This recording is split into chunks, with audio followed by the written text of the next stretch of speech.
हाँ देखी गोल देखी। ये सारे हमारे भाई हैं। भाई है। एक हमारा गाना सुनी हो जो कौन गाना? नेहा जी। अरे कौन गलती कोई पहला भेंट में। वाह सुन ले बनी। अरे वही इसका हिंदी पाठ गाओ। हाँ दीदी तेरा देवर दीवाना कि दीदी तेरा देवर दीवाना हाय राम कुड़ियों को डाले दाना हाय राम कुड़ियों को डाले दाना। इसे हम भोजपुरी नहीं मिथिला के भाषा में हाँ थोड़ा सा भोजपुरी होगा। अरे कि कौन गलती कोई नहीं पहला भेंट में। कौन गलती कोई नहीं पहला भेंट में। अरे राजा जी दर्द होता पेट में।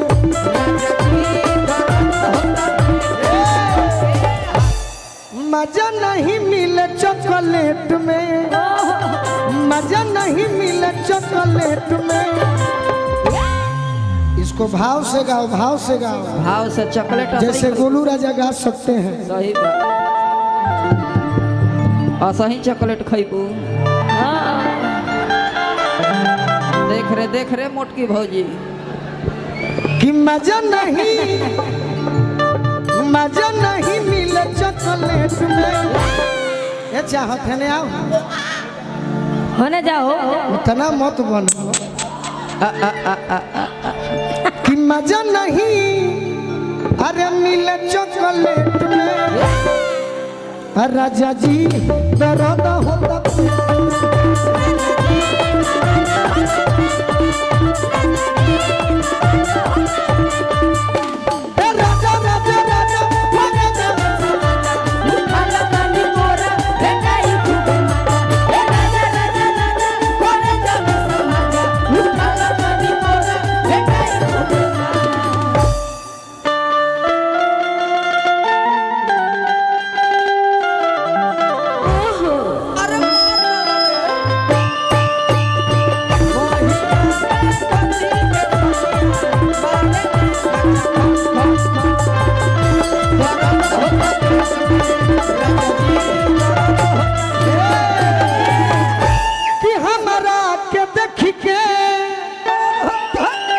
हो गई नी बेखबर।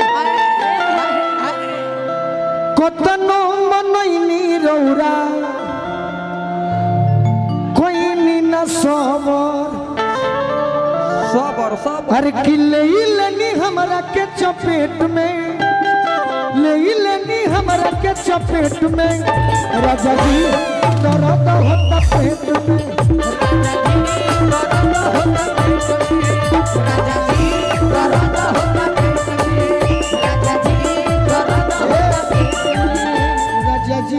राजा जी दर्द होता पेट में।